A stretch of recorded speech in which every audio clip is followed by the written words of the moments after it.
Hello again, it is arplenoon, also known as Phoenix, here for another entry of the Bridge Jumpers. This time we have Chapter 10, and I have some water and some oatmeal with me. My gut hurts a little, but hopefully it's not anything bad, so let's go ahead and get started. Summary. Diva attempts to make her escape from Nightmare's castle. Meanwhile, Frisk visits her granddaughter. Or visits their granddaughter. I just misgendered them, my bad. Meanwhile, PJ and Skep plan a counter-invasion to the Dreamfalls. I'm just waking up. Diva moved as quickly and quietly as she could, despite the fact she had no idea where she was going. There were many doors she hadn't dared to open, and several stairways leading both up and down. Coming back around to the open door of her cell, the dust on the ground where Legion had bled, she knew she'd gone in a circle. Hands to her chest, she had to risk one of the stairs. She made her way up as lightly as possible. It was so dark, it took a while for her sight to adjust. The next level didn't look much different from the last, aside from red carpets and tapestries, grayed from centuries of age. Her legs carried her faster, knowing at any moment she was on the verge of being caught. As she rounded a corner, she noticed a glimmer of light down the opposite way, and consequently bumping into someone. With a squeak, she stepped back. Her eyes went wide as she stared into the empty sockets of Nightmare. But he looked a little different, his form more shadowy than before, and the way he looked at her, he seemed more surprised by her than anything. His mouth opened to let out a shrill, unnatural scream. She felt her soul flicker a moment, shortcutting to the end of the hall to get away. Her magic worked inside the cell. Her magic worked outside the cell, at least. The light came from an open window, which she ran to, hearing the footsteps of the creature make chase. Beyond, a starry light stretched overhead, as well as the roots of a great tree stretching down from the infinite darkness. So that's what Legion meant by roots. Squeaking like a banshee, the doppelganger Nightmare came crashing around the corner. Squealing like a banshee, the doppelganger Nightmare came crashing around the corner, charging right for her. In a panic, she climbed up and practically threw herself out the window.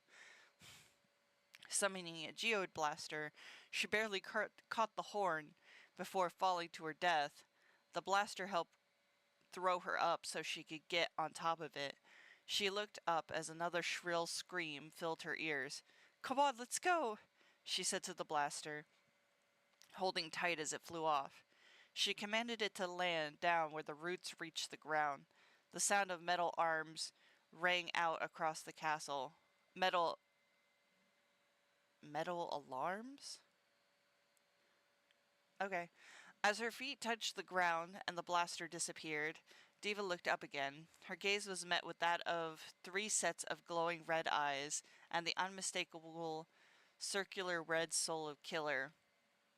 She ran, faster and harder than she ever remembered in her life. The uneven ground threatened to make her trip. Even if she was willing to waste her magic to teleport, she could barely see through the darkness ahead of her. Her hunters, however, knew the area better than she. She could hear them drawing closer, leaping between roots, practice chasing prey before her.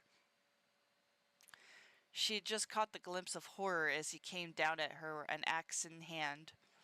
Her teleportation sent her somewhere. Disoriented, she caught sight of horror seeing her and came charging for her. Summoning crystals shooting up from the ground, she yelped. The magic tore through the tall skeleton's legs in a bloody mess. Turning to run, she grabbed a large root in her way, nearly tripping over another. Sharpened bones rained down around her, one caught between the bones of her left arm, another striking her right leg. Gritting her teeth, tears came to her eyes as she held back a scream. She swallowed her pain and kept running, again only getting herself more lost. Where was she even supposed to get to? What was her goal? Killer dropped in front of her as she skidded to a stop. The glow of his soul illuminated his wide grin as he flew at her with his knife. She dodged and blocked him as she could. He was too fast for her crystal attacks. Falling back, Killer stood over her, gladly ready to dust her. Diva held up her hands. A powerful blast erupted through the roots from a gaster blaster, throwing Killer through the black tangle. Through the darkness, Legion leapt in, grabbing her up without a word and pulling her along. "Hey, wait!" she started, then realized he required silence. They wove up and down through the undergrowth, Legion knowing the way.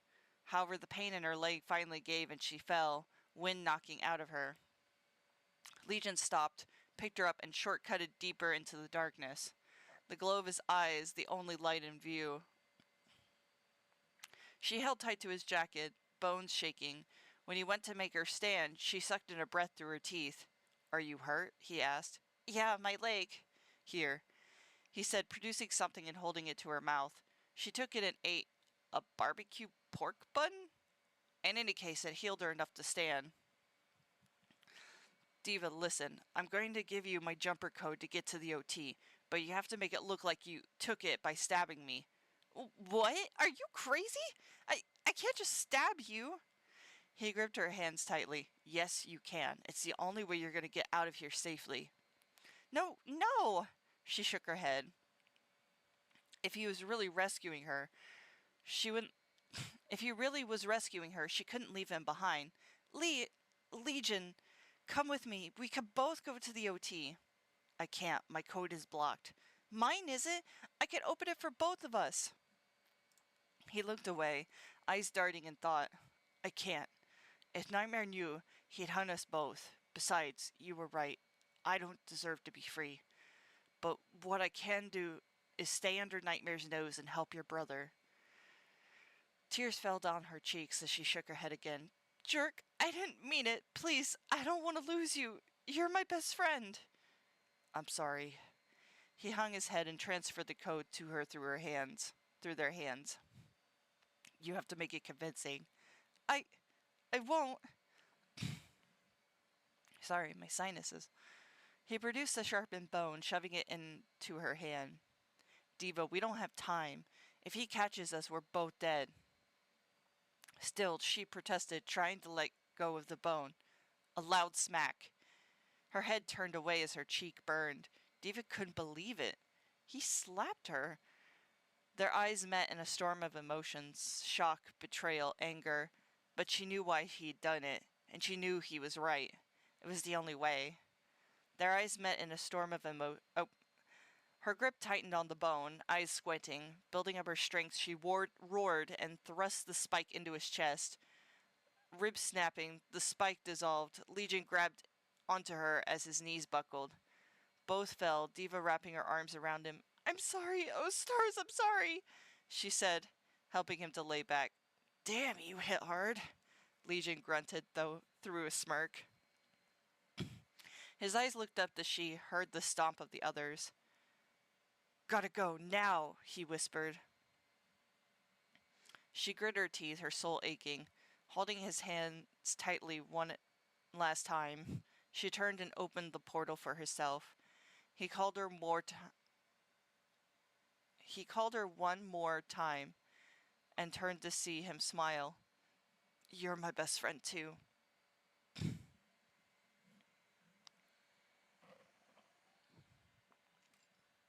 One second. Sorry.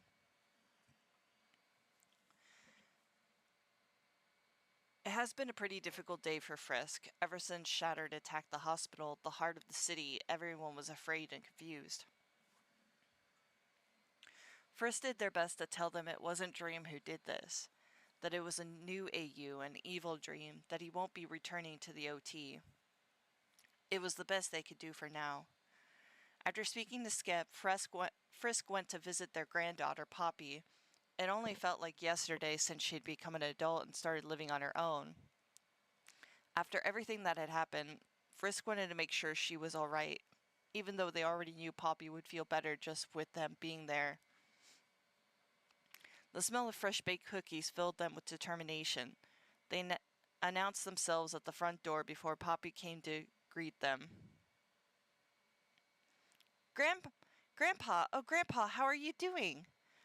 Poppy gave Frisk a hug as they realized their granddaughter had been worried about them.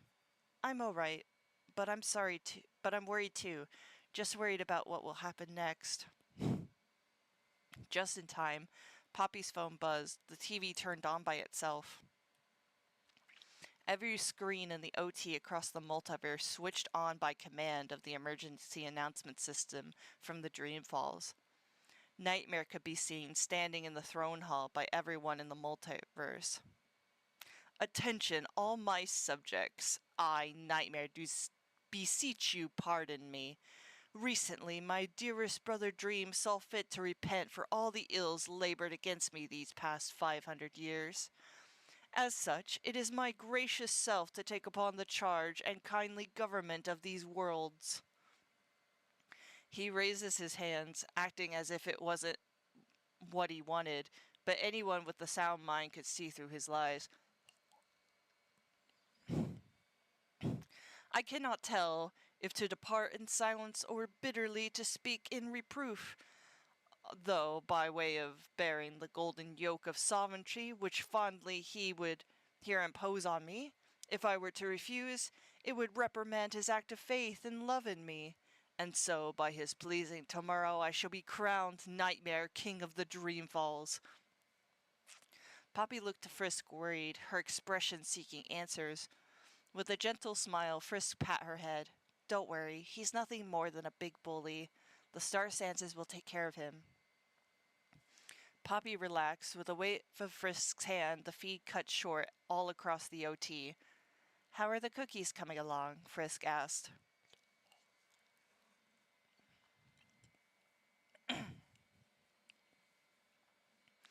Working together, the Ink family crafted several items, including nets, rope, zip cuffs, non-lethal weapons, and electronic communicators that could be stuck in the ear. Skep made sure everyone had a communicator, knew how to operate it, and that they were all set to the same frequency. He also instructed everyone on the use of the various restraints and weapons. The whole party had been shocked when Skep requested that Prodigal be on his team. It wasn't that he wanted to be around the Fellswap Papyrus any more than he needed. Simply, it was logical. The quicker they got him to the World Tree, the quicker he could be cured and they could focus on healing Dream. Nightmare's announcement came through just as they were plotting their landing points on the Dreamfalls map. Skep shook his head, knowing if they continued watching, it would only lower their morale. This is only a distraction.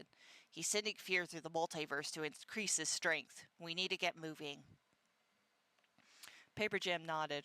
Recapping the plan, those going with me will be focusing on capturing Dream. We need to get him to the Anti-Void and hold our position. Skep's team is going to retrieve 2 golden fruits, one for Prodigal, one for Dream. We've picked the same drop point in the Anti-Void so an apple can be brought to Dream quickly. Any questions? Rhyme turned to Prodigal. Luna, are you going to be alright without me? Prodigal jumped a little as the Alfie stuck her head out of his torso. I'll be okay. I'm sure the Core Guard will keep us safe. All right, you better, said Rhyme before pulling Prodigal into a big hug. Skep gazed over everyone. This isn't going to be a normal fight or rescue. The fate of the whole multiverse is depending on us. Everyone's homes and families are at risk. If Nightmare gets his way, he'll bring a never-ending reign of terror. We must not let that happen. Everyone nodded in agreement. Skep looked to Paper Jam. The inky skeleton nodded back. We'll show Nightmare he's underestimated us. And with that, Skep and PJ both opened their separate portals. Their respective teams followed them through. Fresh, Palette, and Lux waved them goodbye with hopeful faces.